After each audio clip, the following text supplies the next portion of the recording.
Welcome back student our channel quick math by Sangam. देखो student, आज मैं इस चैनल पे ट्रायगोनोमेट्रिक पढ़ाऊंगा। आज से मैं इस चैनल पे ट्रायगोनोमेट्री एक नया चैप्टर है जो कि क्लास 10th के बोर्ड एग्जाम के लिए सबसे महत्वपूर्ण, यानी कि जितने चैप्टर हैं सबसे महत्वपूर्ण चैप्टर जो कि त्रिकोणमिति ही है। तो मैं आज आपको इस वीडियो में सिर्फ त्रिकोणमिति का जो होता है ना सिर्फ बेसिक समझाऊंगा। तो आप इस वीडियो पे पूरा बने रहना ताकि आपको समझ में लास्ट तक आप बने रहे आए। ठीक है, चलो मैं स्टार्ट करता हूँ। देखो, त्रिकोणमिति जो है पूरा बना है एक ट्रायंगल पे। किस ट्रायंगल पे बना है? एक ट्रायंगल है जिसका नाम है राइट एंगल ट्रायंगल। इस ट्रायंगल का क्या नाम है? Right angle triangle. इस ट्रायंगल का मैंने क्या नाम बोल दिया? राइट एंगल ट्रायंगल इस चैनल का नाम है, जिसको हिंदी में बोलते हैं समकोण त्रिभुज। हिंदी में क्या बोलते हैं? समकोण त्रिभुज। तो ये जो पूरा त्रिकोणमिति है ना, इसी त्रिभुज पे है। देखो, जैसे इस एंगल के सामने वाली भुजा को, यानी कि समकोण के सामने वाली भुजा को बोलते हैं हिंदी में कर्ण, इंग्लिश में हाइपोटेनियस। और ये जो है ना, इसको बोलते हैं बेस। क्या बोलते हैं? बेस, यानी कि आधार हिंदी में। इंग्लिश में इसको बेस बोलते हैं, तो बी। और ये जो है इसको बोलते हैं परपेंडिकुलर, यानी कि हिंदी में लंब, इंग्लिश में पी। ये जो पूरा ये जो त्रिभुज है, इसी त्रिभुज पे पूरा त्रिकोणमिति है। मैं बार बार बोल रहा हूँ। देखो, इसी से इस त्रिभुज के रिलेटेड एक पाइथागोरस साहब थे जिसने एक रूल दिए इस त्रिभुज के रिलेटेड। क्या नाम थे? पाइथागोरस साहब। उसने क्या रूल दिए कि इस त्रिभुज के जो सबसे बड़ी भुजा है उसका स्क्वायर करने पे, उसका स्क्वायर और बाकी जो दोनों छोटे भुजा हैं इसको स्क्वायर करके जोड़ने पे इसके स्क्वायर के बराबर आता है। यानी कि मैंने क्या बोला कि सबसे बड़ा क्या है? कर्ण। यानी कि कर्ण का स्क्वायर बराबर किसके होगा? लंब का स्क्वायर प्लस आधार का स्क्वायर। यानी कि मैंने क्या बोला कि कर्ण का स्क्वायर बराबर लंब का स्क्वायर प्लस आधार का स्क्वायर। ये किन्होंने बोला? ये जो पाइथागोरस साहब हैं, इसी ने इस ट्रायंगल के लिए रूल दिए थे। बाकी इसी रूल पे आप त्रिकोणमिति के बहुत सवाल आप एग्जाम में भी बना सकते हो। मैं इसको इंग्लिश में ज़्यादा यूज करता हूँ। जैसे कर्ण को एच स्क्वायर बराबर P square plus B square, ये एक फॉर्मूलाज है, इसको आपको याद रखना है हमेशा। इस फॉर्मूला से आप तीन 6 फॉर्मूला और निकाल सकते हो, या पी स्क्वायर का निकाल सकते हो भी, इसका भी निकाल सकते हो। तो देखो, मैं इसमें 3 फॉर्मूला आपको लिख रहा हूँ जो आपको अपने कॉपी में नोट करना है। एच बराबर under root P square plus B square, एक ये फॉर्मूला है। उसके बाद मैं आपको दूसरा फॉर्मूला ये पी निकालने का है। पी मतलब आप कमेंट करके बताना पी मतलब क्या होता है। H square minus B square. फिर बी का फॉर्मूला निकालने के लिए क्या करना होगा? Under root H square minus P square. मैं आपको इसको याद करने का भी ट्रिक बताता हूँ। अगर आपको ये याद है, ये याद है तो समझो ये तीनों भी आपको बिल्कुल याद हो जाएगा। क्यों? देखो, अगर मुझे एच का निकालना है ओनली, तो अंडर रूट करके दोनों भुजाओं को जोड़ देंगे, स्क्वायर करके जोड़ देंगे।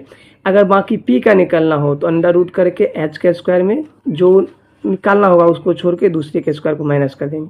फिर बी का निकालना हुआ तो बी को छोड़ के अंडर रूट करके एच स्क्वायर में पी का स्क्वायर माइनस कर देंगे। ये हुआ पूरा बेसिक। ये आपको बिल्कुल आना ही आना चाहिए ये। उसके बाद चलिए मैं आपको कुछ बेसिक और समझा देता हूँ त्रिकोणमिति से ही रिलेटेड। जैसे मैंने अभी बोला कि ये त्रिकोणमिति एक ट्रायंगल पे बना होता है। किस ट्रायंगल पे? Right angle triangle. तो देखो, मैं यहाँ पे एक ट्रायंगल बनाता हूँ। तो मैंने ये बनाया एक ट्रायंगल, ठीक है। इसमें पी क्यू और आर मैंने नामांकन कर दिया। ये समकोण हो गया, क्योंकि दो रेखाएं जब एक दूसरे पर लंब होती है कितना डिग्री का कोण बनाती है? 90 डिग्री का। तो ये क्या हो गया? समकोण। इसके सामने वाली भुजा क्या हो जाएगा? एच, यानी कि कर्ण। और उसके बाद देखो यहाँ पे क्या होता है, आपको पता है ये होता है बेस। क्या होता है? बेस, यानी कि आधार। ये क्या होता है?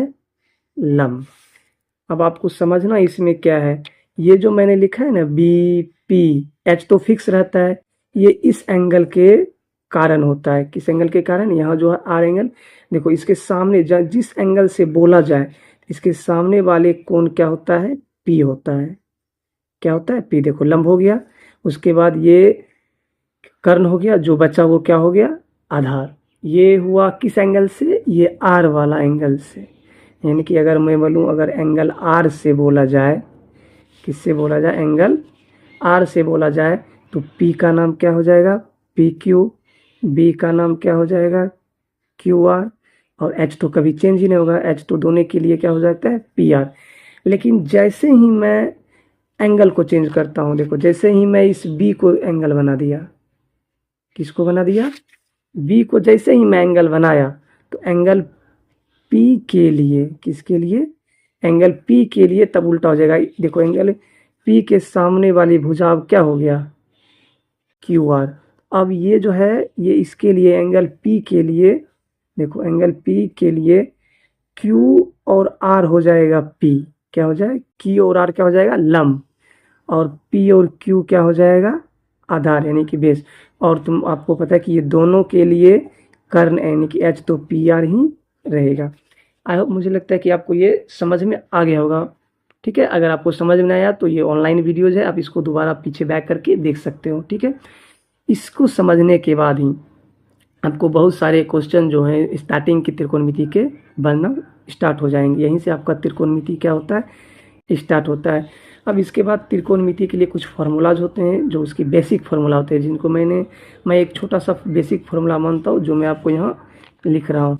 जैसे देखो साइन थीटा बराबर क्या होता है? Sine theta. कुछ त्रिकोणमिति के फार्मूलाज हैं, जैसे साइन थीटा बराबर होता है लंब बटे कर्ण। क्या होता है? लंब बटे कर्ण, यानी इसी को बोलते हैं पी बटे एच। इसका एक और होता है कॉस थीटा बराबर आधार बटे कर्ण। आधार क्या होता है इंग्लिश में? B H. इसी तरह क्या होता है? टैन थीटा बराबर लंब बटे आधार। क्या होता है? लंब बटे आधार, यानी कि पी बटे बी। देखो टोटल कितने फॉर्मूलाज होते हैं? 6 फॉर्मूला। कितने होते हैं? 6। तो मैंने जैसे अभी आपको मैंने 3 लिखा है, साइन कॉस टेन।